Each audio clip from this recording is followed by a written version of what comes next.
서울에 있는 이제 사람하고 부산에 살고 있는 사람에게 똑같은 질문을 하였습니다.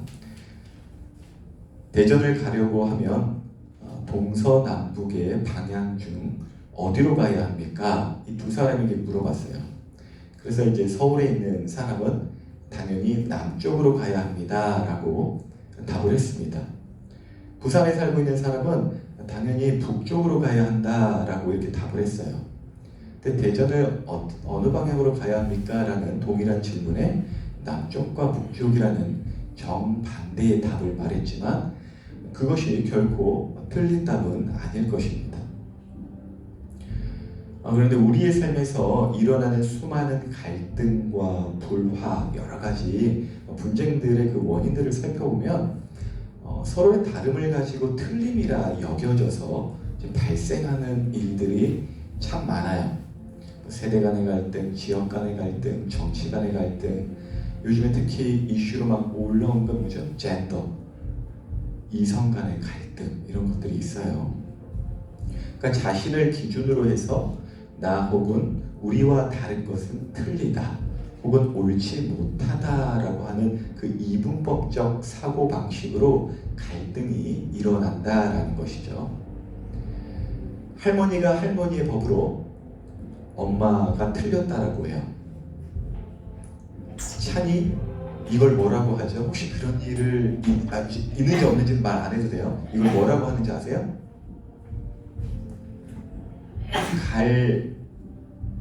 갈굼 뭐 그런 건 아닌데 할머니가 엄마를 갈궈? 고부 갈등이라고 해요.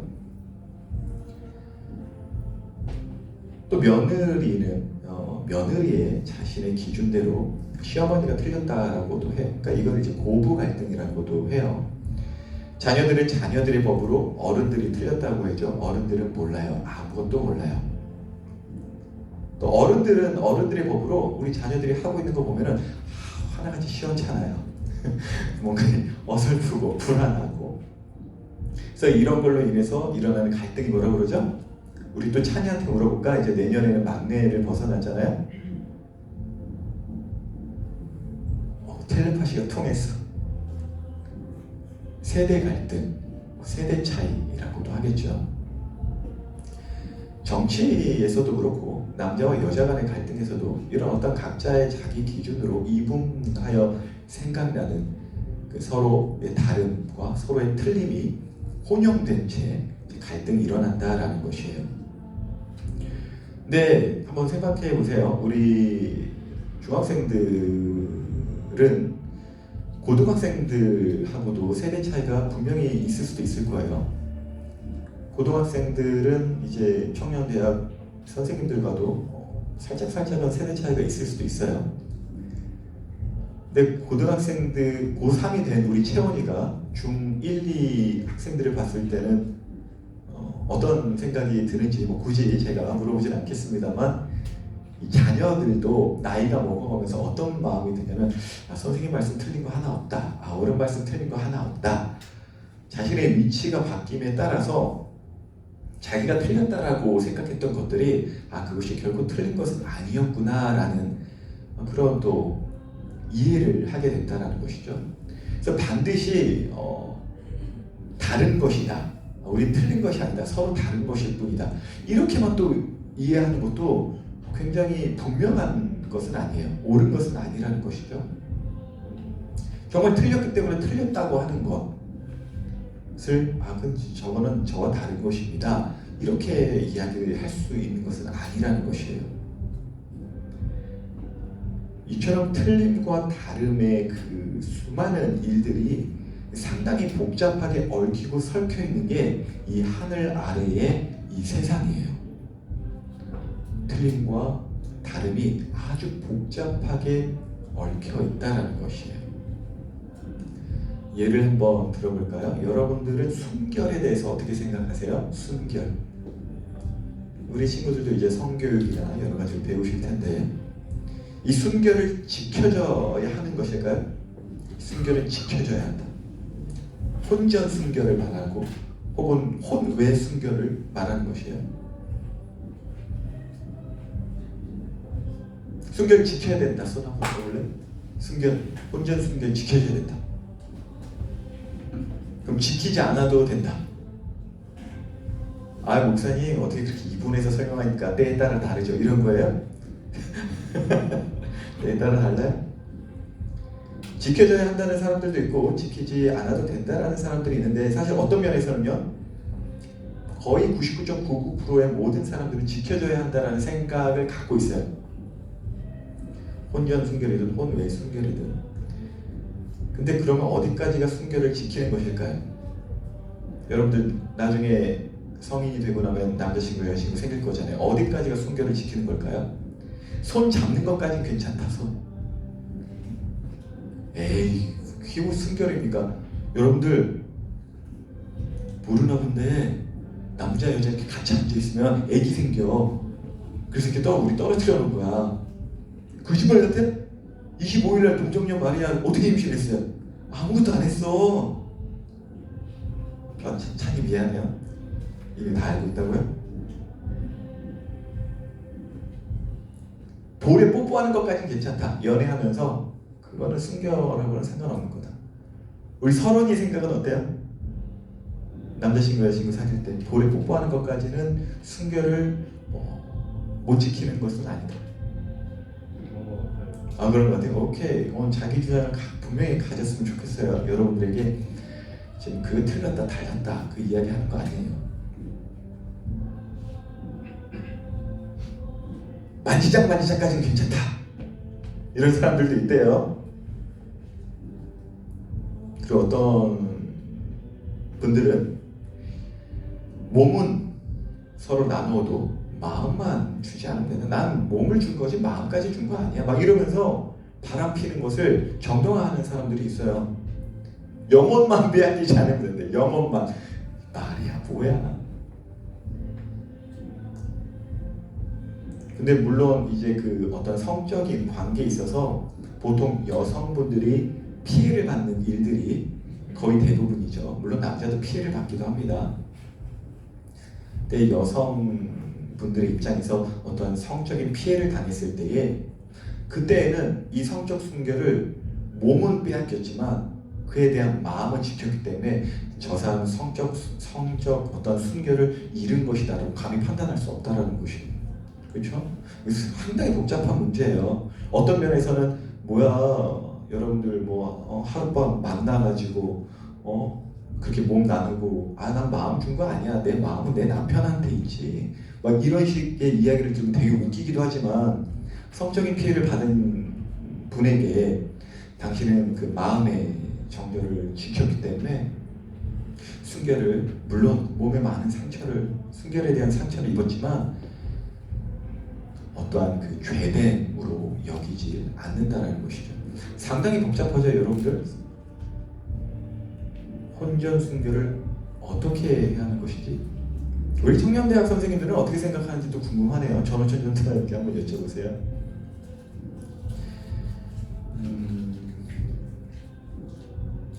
그러니까 무엇이 맞고 무엇이 틀리고 무엇이 다르고, 그 각자가 지닌 그 자기가 아는 것, 혹은 어디서 배우고 보고 해서 내 마음에 새겨진 것들을 이제 자기 신념이라고 하는데, 이 자기 신념에 따라 그 결정한 일들이 또 개개인들마다 다 다른데, 이 일들이 이 세상에는 아주 복잡하게 얽히고 설켜져 있다라는 것입니다. 우리 고3 수험생들, 입시생들이 이 사람 기억했으면 좋겠는데, 현대문학 철학자 받아 적을 수 있으면 적어봐요. 힐러리 퍼트남이라고 하는 사람이 있어요. 얼마 전에 소천하신 분인데, 이분이 현대인들 그리고 현대의 상황을 보고 이렇게 말씀하신 적이 있어요. 현대인들은 상대주의를 인정하는, 그래 너도 맞고 나도 맞고 우리 다를 뿐이다, 이렇게만 생각하는 사람들은 결코 옳은 것과 옳다고 생각하는 것들 사이에서 분명한 결정을 지을 수 없을 것이라고 이야기해요. 정말 자신다움으로, 그리고 너다움을 세상의 방식으로 인정하고 살려고 하지만 그것은 거짓된 것이다 라고 기독교 목사님이 한 이야기가 아니에요. 현대 분석 철학자인 힐러리 퍼트남이라고 하는 분이 결코 현대인들은 옳은 것과 옳다고 생각하는 것들을 구분하며 살지 못할 것이다. 굉장한 전곡을 찌른 말이라고 해요. 면접 볼 때 우리 고3 수험생들 면접 볼 때 이거 외웠다가 한번 딱 이렇게 말해봐. 멋있네 막 이럴 거야. 진욱이 알지? 진욱이 이제 대학생이에요? 오케이. 사랑합니다. 아무튼 뭐 제가 순결 문제를 꺼냈다고 해서 제가 이상한 소리 한다고는 생각하지 않으실 거예요. 왜냐하면은 이 성에 관한 이 복잡한 문제를 교회는 또 하나님은 어떻게 생각하시는지에 대해서 저는 바른 책임감을 가지고 여러분들에게 가르쳐 줄 필요도 있고, 만약 그러지 않는다면 그냥 쉬쉬하고 넘어가는 문제라면 여러분들 그 안에 아마 포르노 배우들이 성이란 이런 것이다라는 것을 계속 가르칠 것이에요. 몸은 그저 즐기는 도구일 뿐이다라는 것을 여러분들이 은밀한 와중에 혹은 친구들끼리에 돌려보는 그런 야한 동영상들을 통해서 포르노 배우들이 하나님이 되어가지고 여러분들의 성적 인식을 그렇게 만든다라는 것이에요. 알게 보면 이렇게 말이죠. 여러분들뿐만이 아니라 어른들도 그래요. 요즘에 나오는 모든 드라마들, 대부분의 드라마들이요, 불륜을 굉장히 아름답게 포장해요. 그래서 왠지 애인이 없으면 바보 같은 사람인 것만 같아. 여러분들도 학교 다니면서 조금 소위 잘 나가는 친구들이 나 남자친구 생겼다, 나 여자친구 생겼다 이런 소리를 들으면 난 없는데, 나는 중학교 3년, 고등학교 4년 동안 한 번도 사귀는 적이 없는데, 이런 마음이 내가 너무나도 멍청하다라는 느낌을 가지면서 살 때가 있을 것이에요. 그건 뭐냐면은 그 선배들이 되었던 여러분의 친구들이 되었던 그 어떠한 관계들이 여러분들 가운데 자기 신념으로 계속 가르쳐진 것이에요. 그래서 아마 여러분들의 부모님들이나 저나 혹은 선생님들이 남자친구, 여자친구는 성인이 되어서 책임을 지어질 어떤 충분한 하나님 안에서의 교육 안에서 사귀어라 라고 하면 듣기가 싫을 거예요. 왜 듣기 싫잖아요? 나보고 멍청한 짓거리 하라고 하는 것만 같아서, 나보고 멍청하게 살라고만 하는 것 같아서, 그래서 듣기 싫죠. 근데 꼭 그거를 제가 잣대를 가지고 그러지 않으면 다 혼날 줄 알아, 이럴 수도 없는 게 또 우리의 복잡한 또 삶들을 살고 있기 때문입니다. 우리 어른들도 그래요. 여러분들 부모님들도 그 불륜 드라마를 보면, 그리고 젠더리스, 남녀의 성이 구분되지 않는, 나 남자로 태어났지만 나 여자로 살고 싶어, 나 여자로 태어났지만 남자로 살고 싶어, 여러 가지 이런 젠더와 리스 없어져 버린 그런 사상을 계속 아름답게, 동성애나 이런 걸 아름답게 포장해서 보내고, 그래 뭐 남자가 남자 좋아하는 게 뭐 무조건 잘못된 거야, 다를 수 있지, 막 이런 식으로 우리가 가르침을 받고, 그것이 우리 안에 자기 신념으로 자리 잡힌다라는 것입니다. 그래서 복잡한 것이에요. 이건 아닌 것 같은데 세상에서 또 그게 맞다고 하는 것 같으니까 세상처럼 살아야 될 것 같긴 한데, 또 내 안에 계신 성령님은 그게 아니라고 하는데, 이 우리 안에서도 굉장히 이게 복잡하고 얽히고 설켜 있는 거예요. 여러분들뿐만 그런 게 아니에요. 어른들도 마찬가지입니다. 그러한 복잡한 일들을 품고 있는 세상에서 오늘 본문을 보면 이렇게 써 있어요. 그 모든 일에서 벗어나라. 그래서 하나님을 경외함으로 이 모든 일에서 벗어나는 것, 오늘의 설교 제목이기도 하고, 본문 가운데 전도자가 우리에게 그렇게 전도하고 있어요. 너네들도 답답하지? 하늘 아래에 서로 옳다, 그르다, 다르다. 근데 어느 때는 그게 맞는 것 같고, 어느 때는 그게 틀린 것 같고, 얽히고 설켜있는 그 복잡해버린 그 상황 속에서 하늘을 바라보라라는 것이죠. 그것이 또 예배라고도 합니다. 무엇이 맞고 무엇이 틀리고 무엇이 다르고 무엇이 같은지 너무나도 복잡해진 삶이라면, 특별히 여러분들 진로의 결정이나 또 이성 교제에 있어서의 고민이나 그런 갈등들, 여러 가지 갈등들이 있을 텐데, 그런 갈등 속에서 뭐가 정답인지 모른다라고 할 때는 주변에 있는 어떤 그 서로의 자기 신념들로 이것이 옳다 저것이 옳다 여러 스승들의 말을 듣기보다는 그 모든 것에서 벗어나서 하늘을 바라보시기 바래요. 그게 예배 시간이에요. 오늘 그것에 조금 더 집중해 보세요. 여러분들 각자에게 있는 그 기도 제목도 있긴 하지만 하나님을 더 바라보기를 바랍니다. 자, 하나님을 경외함으로 이 모든 일에서 벗어나라고 하는 전도서 전도자의 말씀을 한번 읽도록 하겠습니다.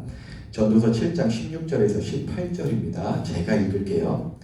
지나치게 의인이 되지도 말며 지나치게 지혜자도 되지 말라. 어찌하여 스스로 패망하게 하겠느냐. 지나치게 악인도 되지 말며 지나치게 우매한 자도 되지 말라. 어찌하여 기한 전에 죽으려고 하느냐.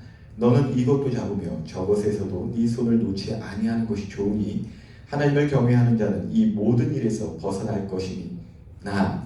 전도자는 하나님을 경외함으로 이 모든 것에서 벗어나라고 해요. 이 모든 일, 그것은 바로 우리에게 골칫거리를 주는 그 자기 신념들로 가득한 세상의 일들을 말을 하는 것이에요.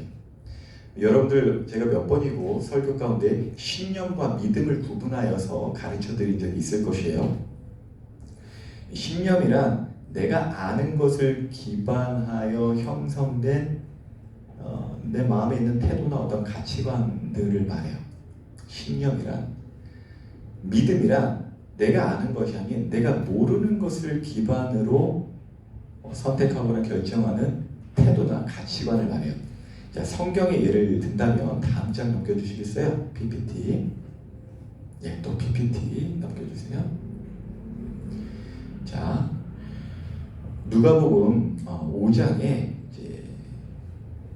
예수님의 제자 베드로가 물고기를 이렇게 잡으려고 하는데 한 마리도 못 잡은 장면이 나옵니다. 근데 베드로는 직업이 어부였어요. 그래서 물고기 잡는 데 있어서는 자기가 아는 분야고 베테랑이었죠. 그래서 자기가 아는 방식 그리고 남들에게 들은 방식, 배운 방식, 그 오랜 경험에 따라서 자기 신념을 가지고 그물을 밤새도록 내렸는데 물고기를 한 마리도 못 잡은 것이에요. 근데 그때 아침이 되도록 못 잡았을 때 예수님께서 오시더니 깊은 데로 가서 그물을 내려 고기를 잡으라 라고 말씀하세요. 깊은 데로 가서. 내가 아는 방식, 내 신념대로 지금 다 해서도 안 됐는데 어부라면 내가 어부고 내가 전문가일 텐데 전혀 나의 모르는 어떠한 방식 따라서 예수님께서 말씀하셨다라는 것이에요. 베드로 입장에서는. 그때 베드로가 이렇게 말하고 행합니다. 누가복음 5장 5절이에요. 제가 읽어드릴게요. 요 앞에도 요 화면에도 있죠. 시몬이 대답하여 이르되 선생님 우리들이 밤이 새도록 수고하였으되 잡은 것이 없지만은 말씀에 의지하여 내가 그물을 내리리이다. 그러니까 내가 밤이 새도록 수고하였을 때 내가 아는 그 신념 따라 열심히 하였지만 내가 말씀을 의지하여 하나님을 경외함으로 자기가 아는 그 모든 일에서 벗어나 말씀 따라 믿음 따라 깊은 곳에 그물을 내린다는 이것이 믿음이라는 것입니다. 신념과 믿음의 차이를 지금 말을 하는 것이에요. 다시 본문으로 돌아와서 하나님을 경외함으로 이 모든 일에서 벗어나라고 하는 것은요, 내 인생의 주인이 되어서 이것은 옳고 저것은 틀리다 했던 그 수많은 선생들이 가르쳐 주려고 하는 그런 어떤 여러 가지 신념들 그리고 이미 새겨진 것들 그것들로부터 벗어나라는 것입니다. 벗어나라는 것이에요. 근데 너무나 추상적이죠. 벗어나라. 눈에 보이지 않는 어떤 걸 어떻게 벗어나? 그래서 다음 장 넘겨주세요. 이 말씀의 구체적인 실천을 이렇게도 할 수 있어요. 하나님을 경외함으로 내 신념을 한번 의심해 보라는 것이에요. 내 마음에 심지어 믿음이라고 생각하는 것도 신념이라는 건 내가 아는 것을 기반으로 형성되어진 태도나 가치관이라고 그랬죠. 그렇기 때문에 나도 틀릴 수 있다라는 생각을 삶에서 갖는 것이에요. 나도 틀릴 수 있다. 나도 틀릴 수 있다. 두 번째, 나는 다를 수 있다. 이 마음도 갖고 있는 것이에요. 왜냐하면은 세상의 스승들은 여러분들에게 어떠한 자기 신념들을 가르치면서 그렇게 자신들과 똑같지 않으면 틀렸다라고 막 강요할 때가 있어요. 특별히 이게 무슨 색이죠? 우리 다혜 목자님? 하얀색인데 이것을 막 검은색이다 세상이 여러 명에서 막 그렇게 강조하다 보면은 왠지 내가 틀린 것 같고, 그래서 계속 다른 사람들의 의견에 나를 반대하는 어떤 우리가 직장, 나중에 여러분들이 커서 직장 생활을 하든 친구들과의 관계에 있어서든 그냥 단순히 나와 다른 의견을 서로 오고 가는 것일 수도 있는데 내가 틀렸다라고만 하는 것 같아서 막 화가 나기도 하고 그냥 의견 교환일 뿐인데 나를 무시하는 것만 같고, 혹은 막 눌려 지내는, 그냥 맞춰 지내는 이러한 신념 따라 사는 것을 지금 거부하는 방식으로서 구체적인 방법을 말씀해 드리는 거예요. 그저 나는 다른 것일 수 있다라는 생각을 품어보라는 것입니다.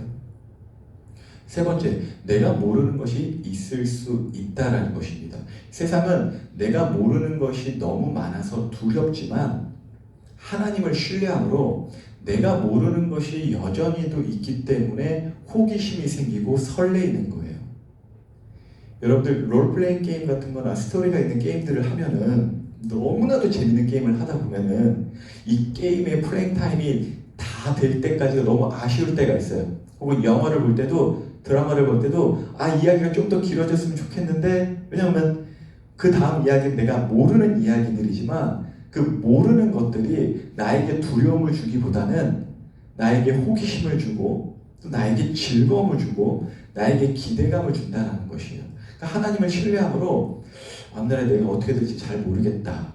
특히 우리 고3들 그럴 수도 있거든요. 우리 중3인 다영이도 그럴 수 있고. 근데 나의 그런 모름의 상태가 두려움의 상태로 맞닥뜨리는 것이 아니라 하나님께서는 나에게 언제나 선을 베푸시고 내가 가장 만족스러울 만한 것으로 나의 미래를 설계하셨다는 그 선하심을 믿음으로 내가 모르는 것이 있을 수 있지 한번 생각해 보는 것이에요. 이 세 가지가 하나님을 경외함으로 이 모든 일에서 벗어나는 구체적인 실천의 방식이라는 것입니다. 적든지 사진으로 찍든지 까먹을 수 있으니까.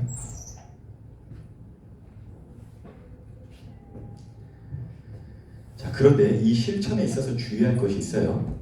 지금 우리가 품고 있는 자기 신념들로 인해서 여러 가지 갈등이 생기고 이 세상이 복잡해졌다라고 했잖아요. 근데 단순히 그 자기 신념들을 없애려고, 그 자기 신념들을 없애서 싸우지 않으려고, 그냥 좋은 게 좋은 거지, 그래 내가 다른 것일 뿐이지, 뭐 좋은 싸움을 멈추게 하려고만 하는 그 목적에서 이 방법을 사용하라는 것이 결코 아닙니다.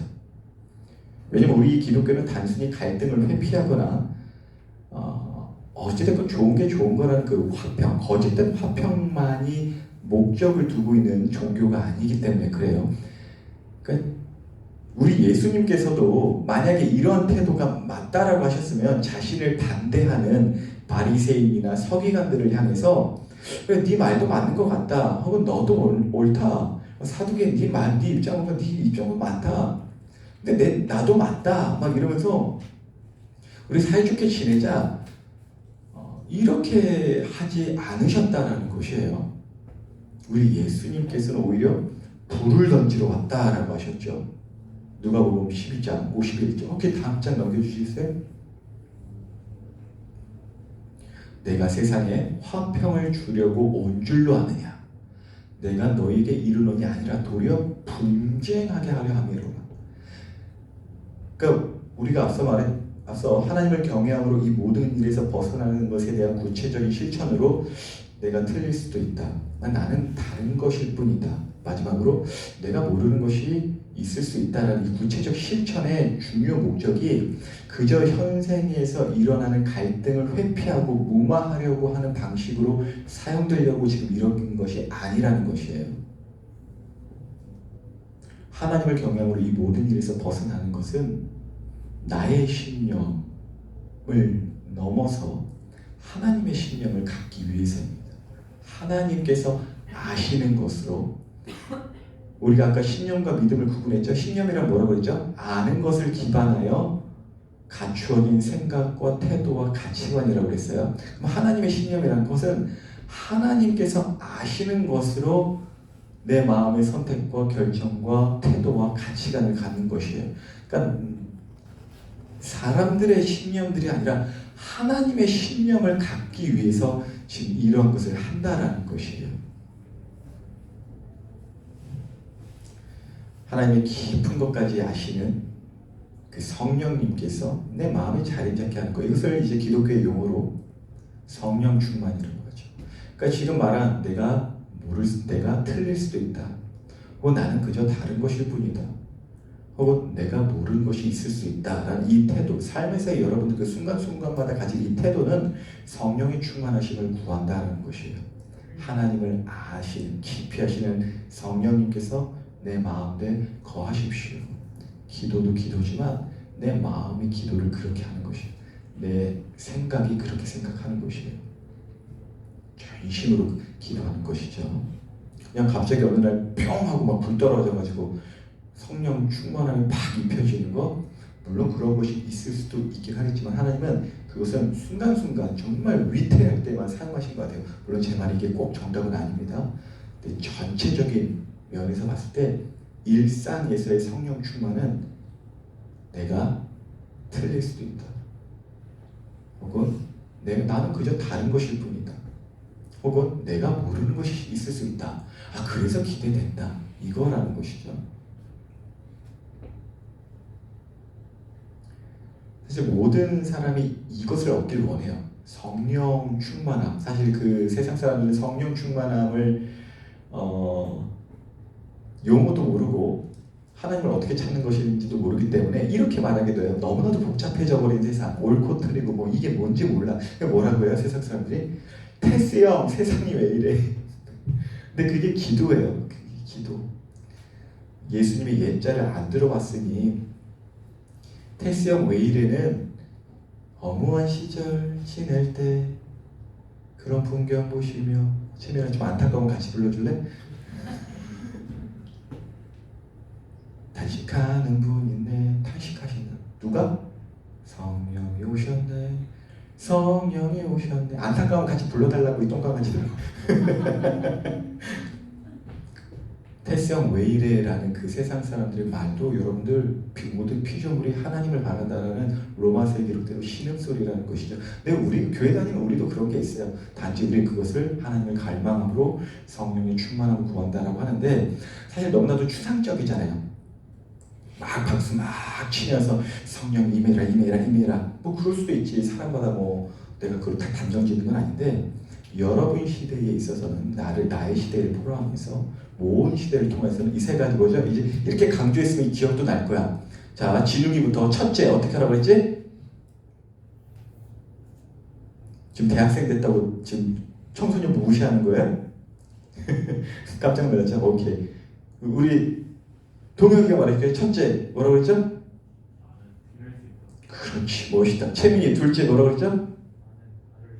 그렇지, 다를 수 있어요. 틀린 게 아니고 채민이는 채민이만의 아름다움이 있었다는 거죠. 그리고 우리 현수 셋째 뭐였죠? 그래, 내가 모르는 것일 수 있다. 그래, 난 부족해. 그리고 미래가 두려워. 인정해. 하지만 내 미래에는 하나님, 선하신 하나님께서 우리 현수를 위해서 재미나고, 물론 꼭 재밌지만 않아. 막 눈물 날 때도 있어. 근데 그 눈물 날 때에도 그저 날 내버려 두시는 게 아니라 그때에 내 눈물 닦아주시는 예수님을 만나는 기회로 또 만들어주시고, 성령의 충만함 세 가지라는 것입니다.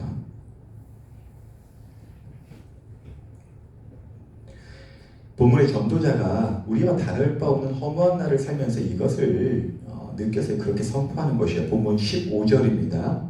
내 허무한 날을 사는 동안 내가 그 모든 일을 살펴보았더니 자기의 의로움에도 불구하고 멸망하는 의인이 있고 자기의 악행에도 불구하고 장수하는 악인이 있으니 악인들이 잘되고 의인들이 불행해지는, 딱 그것만 봐도 너무나도 좀 어처구니 없는 세상이죠. 우리 채민이 그러지 않아요?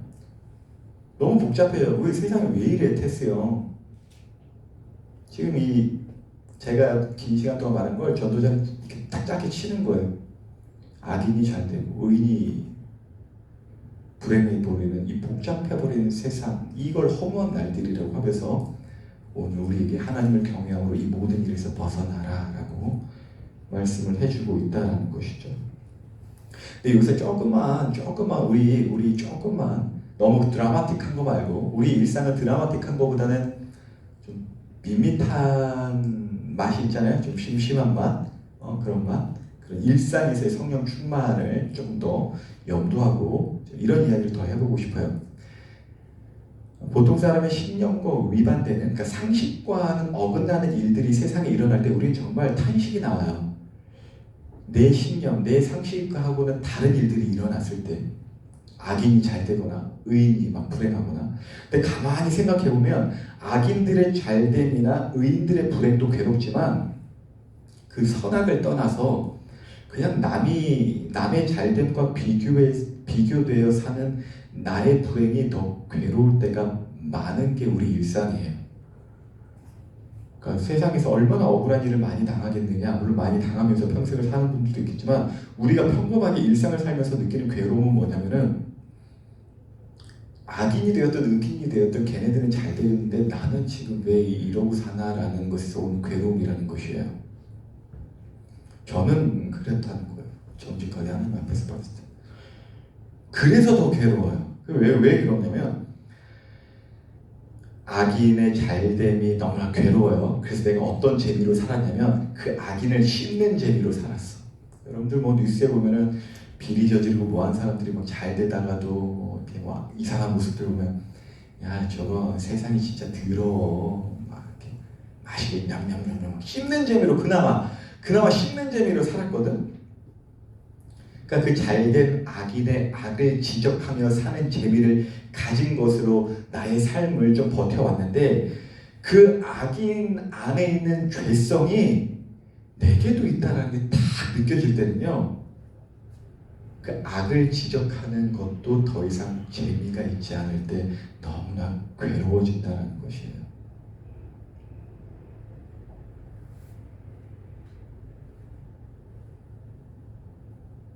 이것이 보통 성도들이 느끼는, 그러니까 참된 성도로서 느끼는 괴로움이에요. 그때 내 마음이 무너지고 상해요. 그나마 나 잘 못 살고 저 부자들 딱 근데 부자들 다 비리 저지르고 투기해서 저렇게 잘 산 거지. 난 그래 떳떳해. 이재비로 살았는데 이재비로 살았어. 부자들 보면서도. 근데 알고 보니까 저 부자들이 갖고 있는 투기하는 그 모습의 그 욕심과 그 재성이 저들에게만 있는 게 아니라 내게도 있다는 것이 느껴져서 그들을 함부로 지적할 수 없을 때 너무나 비참해진다고요. 이해 안 되면 이따가 오후에 복습 가능합니다. 그때 내 마음이 좀 찢어지고 상하고 쪼개져요. 이해할 수 없는 불행 앞에서 내 마음이 찢어지는 일들도 있죠. 굉장히 드라마틱한 일. 그러니까 불행을 갑작스럽게 맞닥뜨렸을 때 나의 사랑하는 사람이 갑자기 떠나거나 그럴 때도 내 마음이 찢어지는 일들이 일어나죠. 그때 내 마음이 찢어져요. 쪼개지고 내가 꼭 맞았던 건 아니었구나. 나도 틀릴 수도 있구나. 이것이 언제 느껴지냐면 내 생각과 전혀 다른 일들이 마주되었을 때, 불행으로 찾아올 때, 그때 내 마음이 찢어지고 쪼개진다고 그래요. 그리고 성경에서 그것을 상한 심령이라고 합니다. 내 마음이 건강해서 내 자기 신념대로 하나님 이렇게 하면 됩니다. 이런 게 아니라 어찌저찌 할 수도 없는 완전히 찢어져서 상해진 마음이죠. 근데 하나님이 이 상한 심령을 좋아하신대요. 왜 좋아하시는지 한번 잘 살펴보죠. 아무튼 이렇게 드라마틱한 마음의 쪼개짐이 있어서 수련회를 통해서든 부흥회를 통해서든 주여 내게 큰 병이 걸렸습니다. 내가 열심히 살았는데 내 신념 따라 열심히 살았는데 이게 뭡니까? 내 마음이 찢어지고 무너집니다. 주여 내 자식이 죽었습니다. 찢어집니다. 나 열심히 신앙생활 했는데 그때 마음이 찢어지고 그런 일도 있지만 우리가 매번 어떻게 그런 일들만 겪고 사나요? 우리 일상 속에서 지금 성령 충만함을 가지려면 내 마음에 이러한 쪼개짐, 상함이 일어나야 할 텐데 이것을 어떻게 일으킬 수 있느냐라는 것이 사실 어려움 맞닥뜨렸을 때 아이고 하나님 찾는 건 어떤 면에서는 쉬워요. 근데 정말 밋밋한 삶을 살고 있을 때 성령 충만함을 간절히 간구하는 것은 고도의 집중력이 필요하다는 이야기고 아마도 여러분들이 사는 1년 365일 가운데 330일은 그렇게 살아야 될 거기 때문에 내년에는 한번 이렇게 살아보자는 거예요. 세 가지 뭐죠? 우리 채원이 첫째가 뭐라고 그랬죠? 그쵸? 우리 연수 2번이 뭐죠? 둘째? 잘했어. 오케이. 우리 다혜 목자님? 세 번째? 내가 모르는 것이 있을 수도 있다. 이것이 내 일상에서 내 마음을 쪼개는 거라는 거예요. 내 마음을 쪼개는 거. 예를 들어 저는 언제 성령의 충만함을 구하냐면요. 제가 이렇게 좁은 골목을 이렇게 걸어가고 있었는데 어떤 차가 제 차를 슉 하고 지나가더라고요. 무심하게. 그래서 제가 사람 지나가는데 뭐 하는 거야? 그랬어요. 물론 싸우면 내가 질까봐 속으로만 그랬어. 화가 나더라고요. 근데 내가 그 똑같은 좁은 골목을 내가 운전하면서 지나가는데 앞에 사람이 이렇게 가더라고. 그래서 그 사람을 보면서 이렇게 했어. 차가 지나가는데 저 사람 뭐 하는 거야? 이랬어요. 이때는 소리를 냈어요. 그냥 밖에 안 들릴 줄 아니까.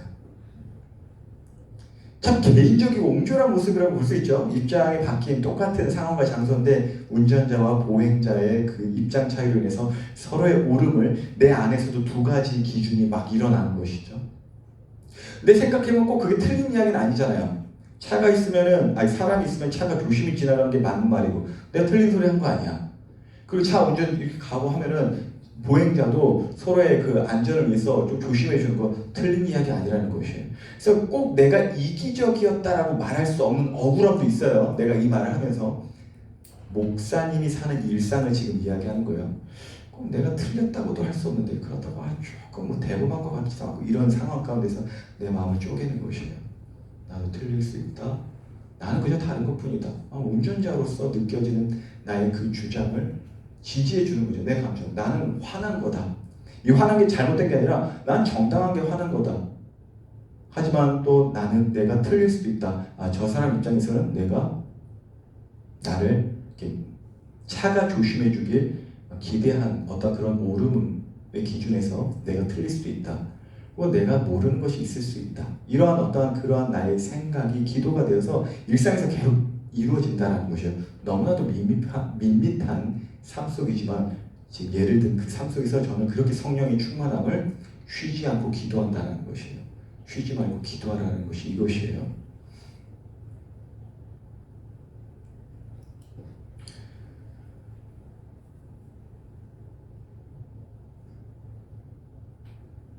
이 복잡한 것들이 서로 뒤엉켜 있는 나의 삶들,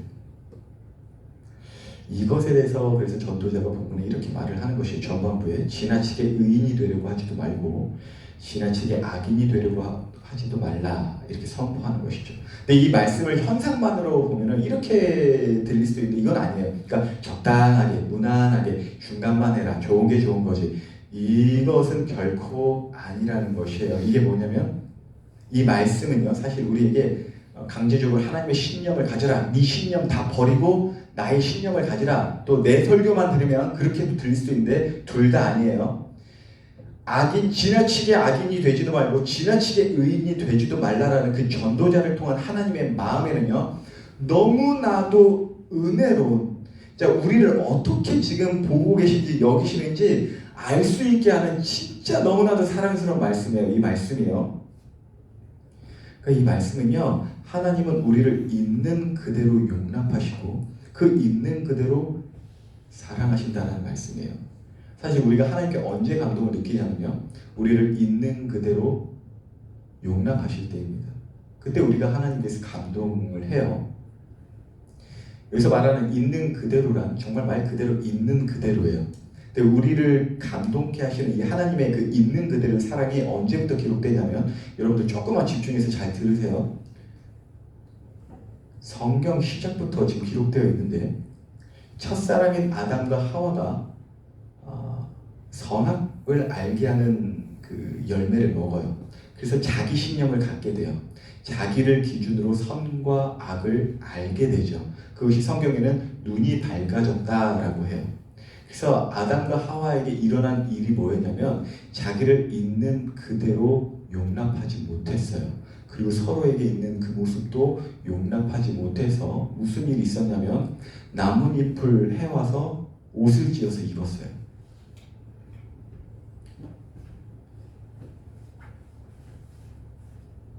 그런데 하나님께서 그 자기 몸을 가리고 사는 아담과 하와의 그 모습까지도 사랑하신다는 것이에요. 조금 더 집중했으면 좋겠어요. 그러니까 하나님께서 아담과 하와를 그 지으신 모양, 있는 그대로의 모양을 사랑하신다라는 그것이 마치 이것은 아니라는 거예요. 그게 뭐냐면 하나님이 딱 왔어요. 야, 너네 선악을 알게 하는 나무 먹었어? 그게 문제야. 너네 다 니들 고집 생겼지? 니들 기준으로 옳다 그르다라고 생겼지? 그러니까 서로 네 옆에 짝지 해준 것도 마음에 안 들지? 그래서 서로 옷 입었지? 야, 옷 싹 다 벗어! 이런 거 안 하셨어요. 야, 그거 있는 모습 아니야. 내가 지은 모습 아니까 옷 싹 다 벗어! 이게 있는 그대로의 모습이야 하면서 옷을 벗기지 않으셨어요. 오히려 아담과 하와가 잘못 생각한 거거든요. 자기가 옷을 해 입은 거는 잘못 지은 거냐. 자기 고집 부린 거예요. 자기 신념대로 이런 건데 그것까지도 이해해 주셨, 그것까지도 용납해 주셨다라고요. 그리고 가죽 옷을 지어 입혀 주셨어요. 그래, 내 생각하고는 다르지만 너네 생각에는 지금 옷이 필요하구나. 그럼 내가 더 튼튼한 옷 지어 입혀 줄게. 이게 있는 그대로 사랑하신다라는 것이에요. 조금 더 집중을 이렇게 하셔야 돼요. 그러니까 다시 말해 약간 신학적인 표현도 있는데, 그러니까 지금껏 말한 제가 자기 신념, 이거 제 설교만 들으면 내 안에 있는 신념을 다 뿌리 뽑아 없애야 되고 하나님의 신념을 딱 이식시켜야 된다 이렇게만 오해할 수도 있는데, 자기 신념, 하나님께서도 아담과 하와에게 생긴 그 자기 신념을 뽑아내지 않으셨어요. 옷 벗어. 오히려 그 신념을 인정해 주시면서 옷을 지어 입혀 주셨다는 것이에요. 이게 있는 그대로 아담과 하와를 사랑하신 하나님의 신념이었어요. 그러니까 지금껏 말한 사람의 신념에는 사람의 이기심, 내 욕심, 죄성만 있는 것이 아니라 그 신념을 용인하시는 하나님의 형상과 영광의 흔적들도 포함되어 있다는 거예요. 신학적 표현이라 조금 어려울 수도 있지만 예를 들면 이런 거예요. 사람이 자기 뜻대로 살고 막 자기 욕심대로 산다고 하는데 보면 또 인류를 위하여 희생하기도 해요. 하나님의 형상이 있다는 거예요. 그 자기 신념들 속에. 그리고 현생에 막 집착해서 사는 것 같지만 동시에 영원을 꿈꿉니다. 그리고 무법자처럼 사는 것 같지만 하나님을 두려워하는 마음도 동시에 갖고 살아요. 예수님을 믿던 믿지 않던 모든 인류에게 있어서는요. 하나님은 그래서 세상을 이처럼 사랑하시는 거예요. 예수님을 믿는 사람만 사랑하시는 것이 아니라 모두에게 있는 그 자기 신념을 다 인정해 주시는 거예요. 그걸 있는 그대로 용납하신다는 것이죠. 그래서 하나님은 우리 사연을 다 아신다는 것이에요. 이 말씀은 지나치게 악인이 되려고 하지도 말고 지나치게 의인이 되려고도 하지도 말고 하나님을 경외함으로 이 모든 일에서 벗어나라는 것이 야, 네 생각 싹 다 버려.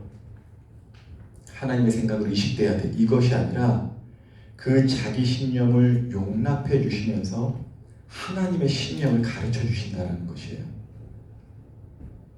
겉으로 보여지는 나의 허물 이상으로 내가 나 봤을 때 많이 실망스러울 때 있잖아요. 근데 하나님은 내 마음 알고 계세요. 너 너무나도 누구보다도 나를 사랑하고 싶어하는 그 마음이 있는 줄 내가 안다라고 하세요. 너가 그 자기 신념으로 똘똘 뭉쳐있지만 그 사이사이에 내가 남겨놓고 내 흔적들 너의 삶 속에서 고민하고 나타나진 않았지만 실천하지 못했지만 결국 베드로처럼 배신하고 도망갔지만 베드로가 이렇게 이야기하잖아요. 주께서 내가 주님을 사랑한지를 아십니다 라고 고백한 것처럼 베드로가 배신하고 예수님을 떠나는 그 순간에도 이제 예수님은 베드로의 그 마음을 아셨다는 것이에요. 자기 신념 따라서 다시 물고기 잡으러 가고 자기 신념 따라서 예수님을 배신하여 떠났지만 나 배신해 그 신념 빼고 하나님의 신념 심어 이런 식이 아니라 용납하셨다는 것입니다. 자, 이것에 대한 현실적인 예를 들어서 여러분들 좀 더 집중해서 한번 들어주세요. 좀 오늘 길더라도 이거 좀 풀고 갈게요. 대신 다음 주에 설교 10분 할게. 거짓말일 가능성이 크지만 다윗이에요. 다윗은 참 현실에 뿌리 박힌 영성을 보여주는데, 자, 여러분들 자, 다음 장 넘겨주세요. 네, PPT. 자, 혹시 여러분들 이거 보이나요? 사무엘상 17장 25절, 27절을 지금 한번 찾아보시겠어요? 잠깐 기지개도 펴시고 사무엘상 17장 25절에서 27절.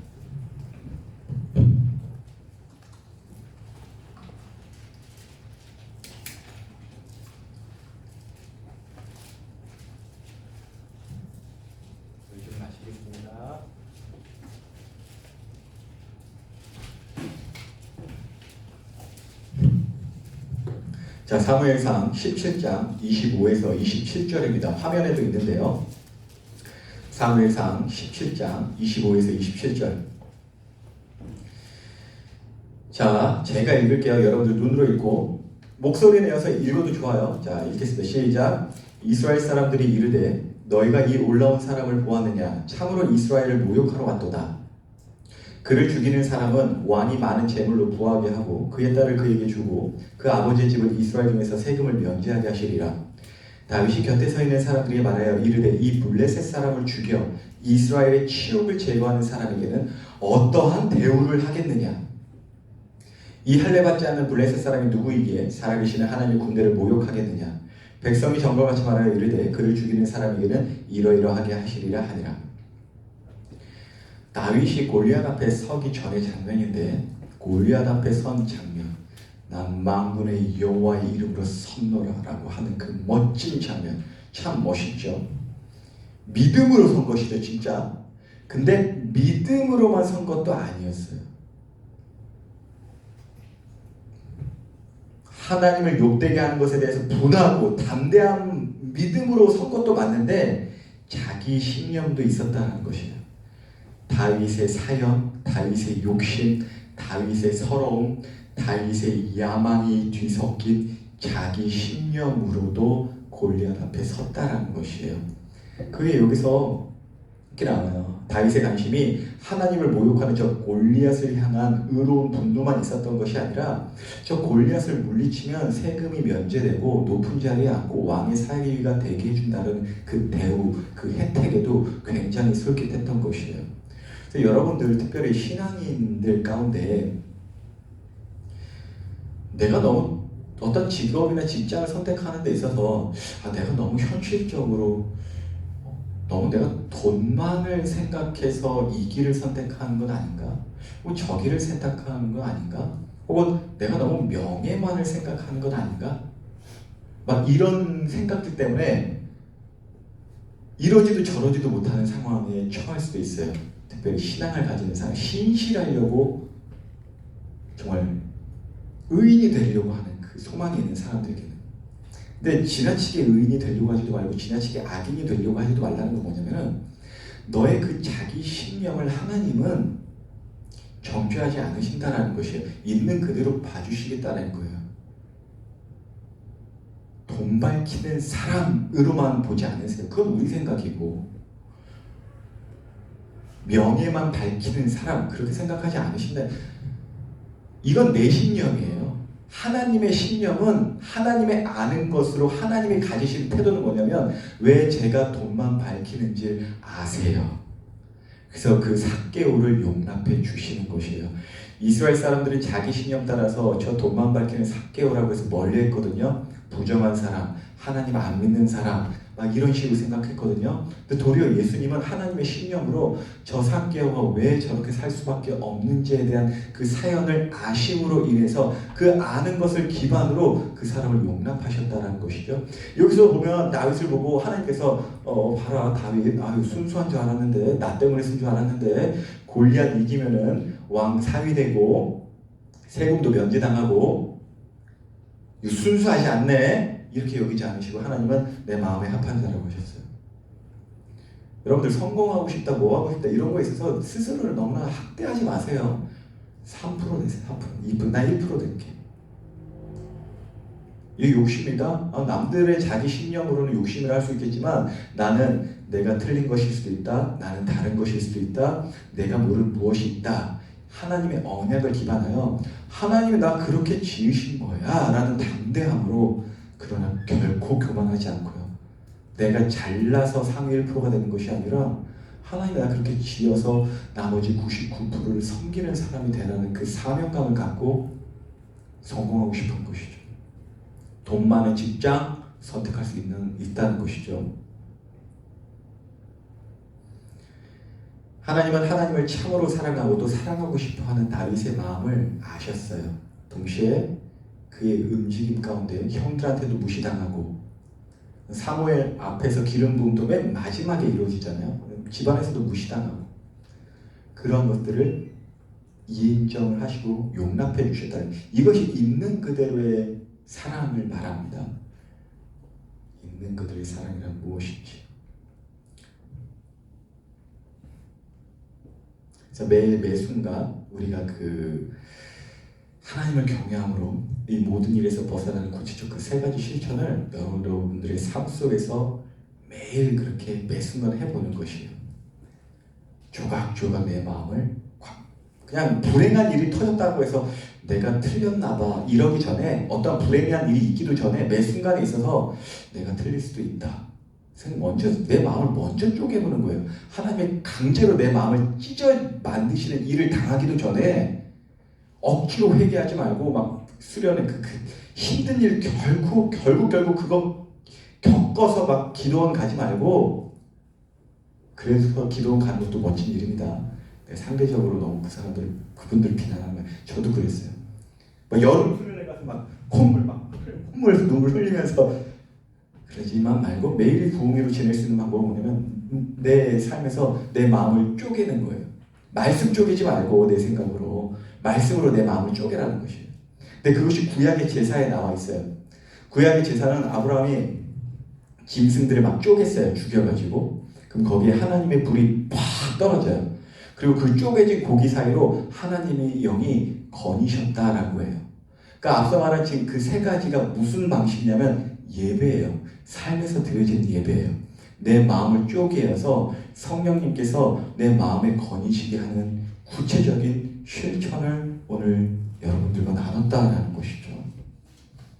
그때 그 일상의 예배 순간순간에서 내 생각이 틀릴 수 있다라는 그 내 마음의 쪼개짐 속에서 하나님의 영이 내 마음의 생각을 그 쪼개진 사이에서 넓히시고 깊게 해주세요. 지혜를 주신다는 것이에요.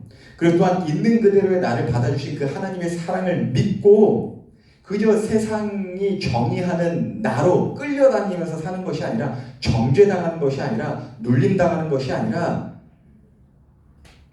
나를 있는 그대로 용납하신 그 하나님, 나는 다른 것일 뿐이다라는 그 하나님의 위로와 담대함과 자유함을 가지고 살아갈 수 있다는 것이죠.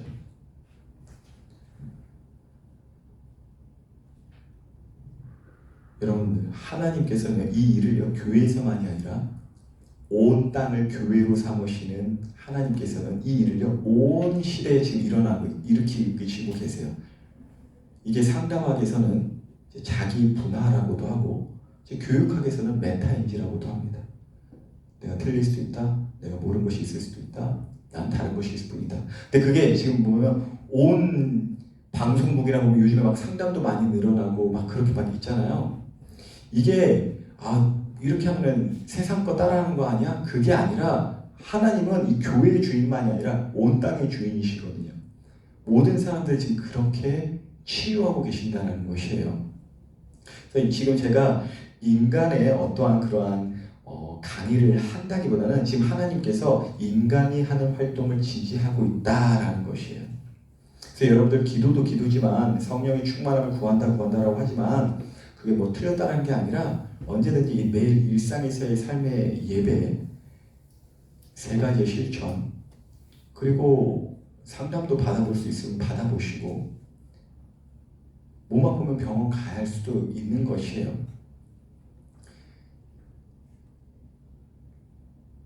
목사님이라는 직업이 이 세상에 있는 직업 중에 제일 좋은 거 아니에요.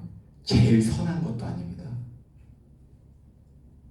지나치게 의인이 되려고 하지 말고 지나치게 악인이 되려고 하지 말라는 그 하나님의 말씀 속에 서려있는 있는 그대로의 당신다움을 존중해 주시는 그 하나님의 사랑과 자유함을 느끼시길 바랍니다. 설교를 맺도록 할게요. 자, 우리는 있는 그대로 나를 사랑하시는 하나님께 감동하죠. 그리고 그 사랑에 너무나 감격해합니다. 그렇다면 우리 반대로 한번 이렇게 도전해 보면서 제가 설교를 마치려고 해요. 있는 그대로 나를 사랑하신 그 하나님께 감동한다면 그 하나님을 감동시키는 방법은 마찬가지예요. 우리도 있는 그대로의 하나님을 사랑해 주시는 거예요. 지금 현생 복잡한 사람들을 보면요, 왜 세상이 이 모양 이 꼴이고 내 삶은 이 모양 이 꼴이야 라고 하는 그 어떤 이 원망이나 불평들이 자칫 이 그림 누가 그렸어 개떡같이 그렸네 라고 하는 것이 화가를 욕하는 것처럼 하나님을 원망하는 것일 수도 있거든요. 근데 하나님은 이 세상을 하나님의 방식과 섭리대로 이끌고 계세요. 내버려 두시는 것이 아니야. 내 마음에 들지 않는다 하더라도.